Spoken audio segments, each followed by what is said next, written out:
আসসালামু আলাইকুম গাইজ। আজকে আমি পুঁই শাক দিয়ে মশারি ডাল রান্না করে দেখাবো। প্রথমে তেল গরম করে পেঁয়াজ কুচি দিয়ে দিয়েছি। দেওয়ার পরে এগুলোকে নেড়ে চেড়ে দিচ্ছি। দিয়ে এখন আমি দেবো এটাতে 1 টেবিল চামচ রসুন বাটা দিয়ে নাড়তেছি। কিছুক্ষণ নাড়তেছি, নাড়ার পরে দিয়ে দিচ্ছি 1 টেবিল চামচ হলুদের গুঁড়ি দিয়ে দিচ্ছি 1 টেবিল চামচ মরিচের গুঁড়ি। 1 টেবিল চামচ আমি 1.5 টেবিল চামচ মরিচের গুঁড়ি দিয়েছি, কারণ আমি ঝালটা বেশি খাই। দিয়ে দিচ্ছি স্বাদ মতো লবণ, পরিমাণ মতো লবণ দিয়ে দিয়েছি। এখন দিয়ে দেবো পানি।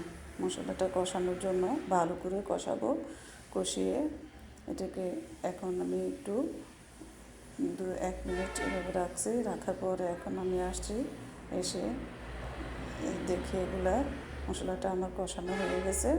এখন আমি সাথে দিয়ে দেবো যে আলুটা আর মশারির ডালটা ধুয়ে রাখা যে ডালটা, সেটা আমি এখন দিয়ে দিচ্ছি।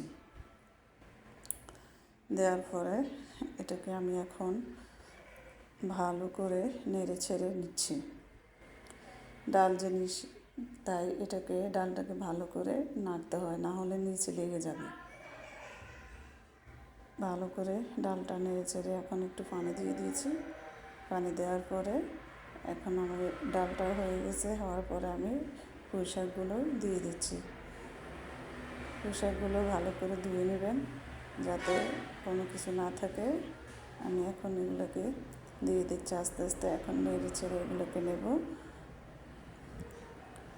নেড়ে ছেড়ে নিয়েছি। গাইজ, আপনারাও আমার মতো করে দেখবেন পুঁই শাক দিয়ে মশারির ডাল রান্নাটা কেমন। দেখেন গাইজ, কালারটা অনেক সুন্দর দেখাচ্ছে। সবুজ কালার তো সব দিক দিয়ে ফুটে। সবুজ কালার দেখতেই সুন্দর।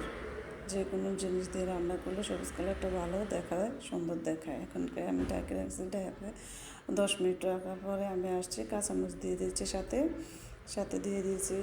এখন দিয়ে দেবো আস্তে আস্তে যে ভেজে রাখা মাছ। এই যে আরেকটু পানি লাগবে, তাই আমি আরেকটু পানি দিয়ে দিয়েছি। তাই এটা গরম পানি, ঠান্ডা পানি না, কারণ ডাল দিয়ে রান্না তো, সেই জন্য। এখন আস্তে আস্তে মাছগুলো দিয়ে দিচ্ছি। মাছটা হচ্ছে কার্পু মাছ। গাইজ, দেখেন আমার রান্নাটা প্রায় শেষ। যদি আপনাদের ভালো লেগে থাকে আমার রান্নাটা, মশারি ডাল দিয়ে পুঁই শাক রান্না কেমন হয়েছে আমাকে জানাবেন গাইজ। যদি ভালো হয়ে থাকে আমার চ্যানেলটিকে সাবস্ক্রাইব করবেন এবং পাশে থাকা বেল আইকনটি বাজিয়ে দেবেন গাইজ।